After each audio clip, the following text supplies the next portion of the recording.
Retired California landlords lost their entire savings due to the eviction moratorium and the pandemic restrictions. I'm Tony, and this is Real Estate Investing and Landlord News.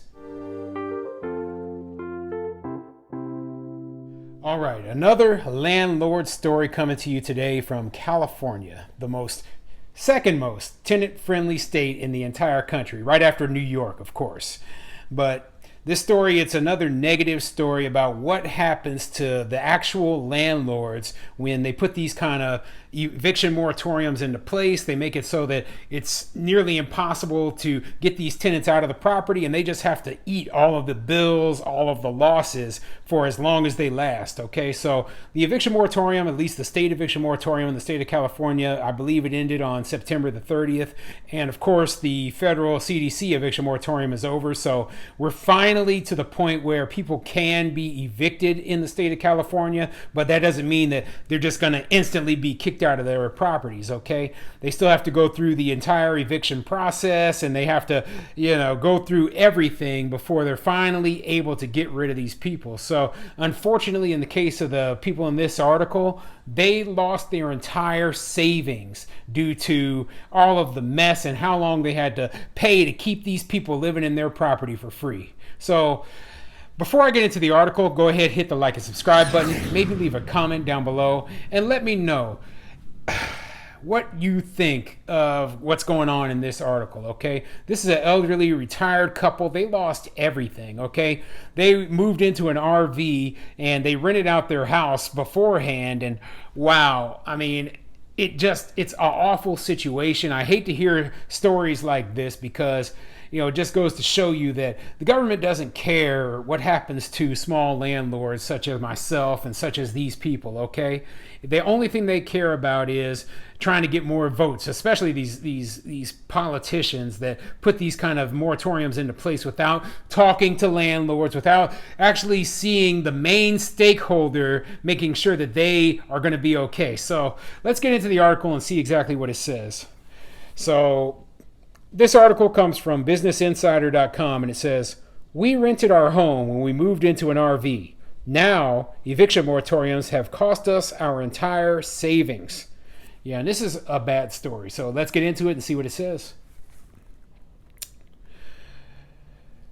"When my husband, who's 74, and I, a disabled 65-year-old woman, decided to live out of an RV, we leased our house in California with an option to buy to a young couple with a toddler.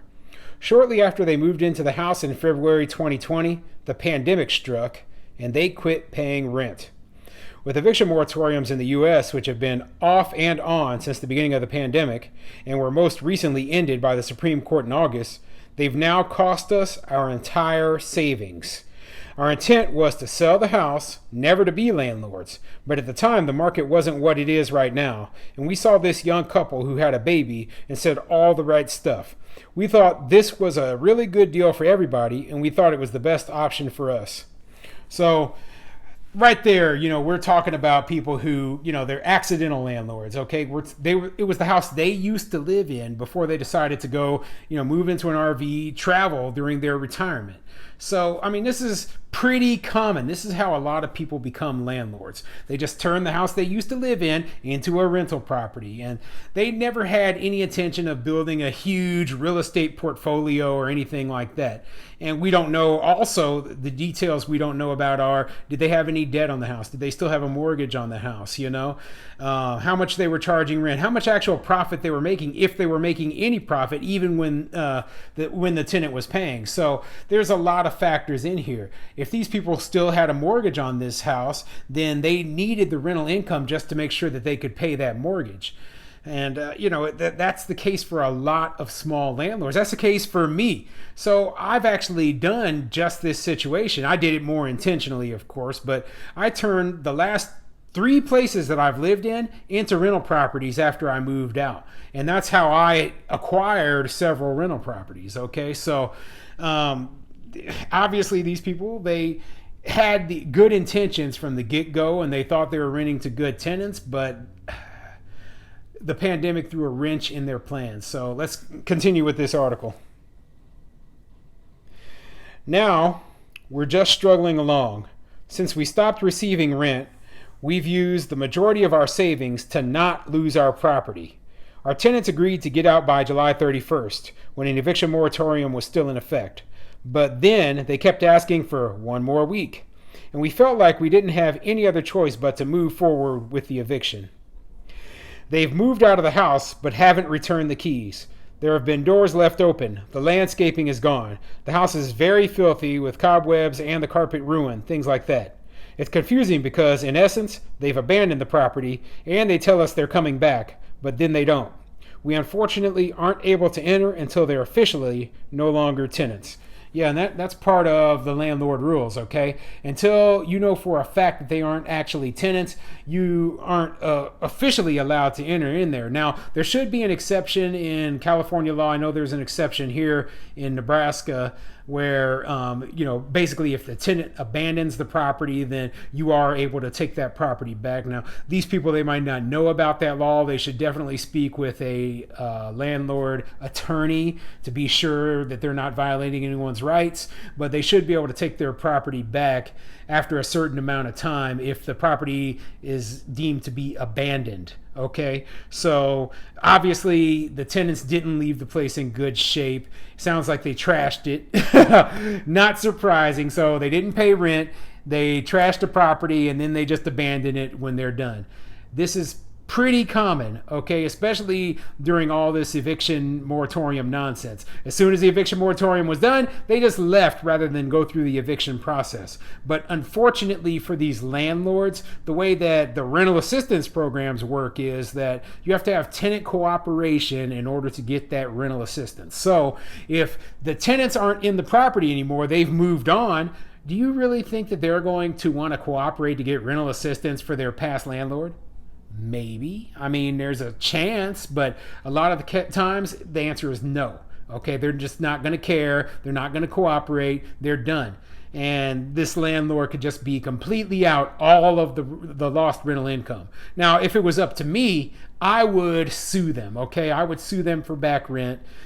I don't know if you'll be able to get anything out of them or not, but at this point, I just want to make sure that no other landlords have to face the consequences of renting to these bad tenants, okay? So I would want to ding their credit, put an eviction on their credit history, put, collections on them, get their wages garnished, whatever it takes to make sure that I get anything back. Because these tenants, they screwed you over. You spent your life savings trying to keep them in your property for free for over a year, more like 18 months. So that is ridiculous, and they get whatever they deserve at this point. We're currently living in our RV in Utah, and our only income is Social Security since all of our retirement money is in the equity of our house. Because of this situation, my husband has gone to over-the-road truck driving to keep up the payments on the house. House Financial Services Chair Maxine Waters said landlords know how to get a loan. Well, you can't get a loan when you're not getting the income to support paying back the loan. That's not an option for everyday mom and pop landlord. And she's absolutely right there, okay? The loan on the property will be based upon, the fact that you're getting rental income in. So if you have a tenant in there who's not paying, guess what? It's going to be more difficult to get that kind of a loan. But my thought for them is, okay, let's prove that the property is abandoned, right? Get it fixed up and just sell it. Okay, this is your only rental property. You're in California. Hopefully you made some sort of appreciation on the property since you bought it, and that will get your retirement savings back to you, and just get out of the real estate business. Okay, it doesn't sound like this is working out well for you in your current situation. I mean, your elderly husband had to go back to work, and earlier in the article it says her husband is 74 years old. Okay, so he went back to over-the-road trucking at 74 years old so that they could get by, because they were paying all these bills and they lost so much money on this rental property. That's why I'm telling them they need to sell this place. Okay, just get out of the rental business and enjoy your retirement. This is not worth it at this point. Now my husband is gone all the time and I'm left at home to cope alone.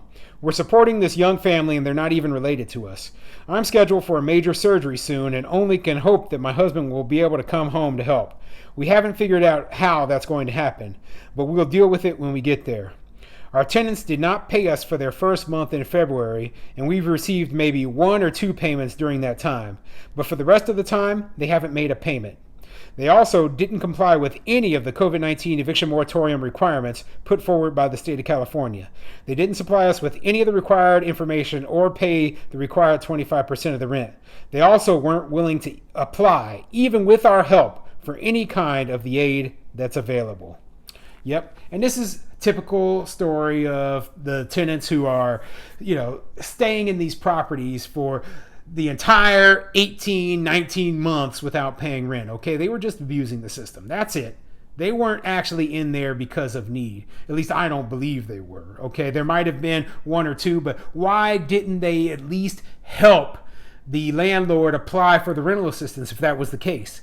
Because either they knew they didn't qualify or they just didn't care. And if they didn't care about the fate of the landlord and the finances of the landlord, then that's part of the reason why I don't care, if I ding their credit and garnish their wages when I sue them afterwards, okay? So, yeah, bad situation overall. I hate reading stories like this, but I'm going to keep this kind of story in the public's attention because people need to know that this is what landlords go through. This is why so many people have lost so much money during this pandemic. We're people too, okay? Landlords are people too.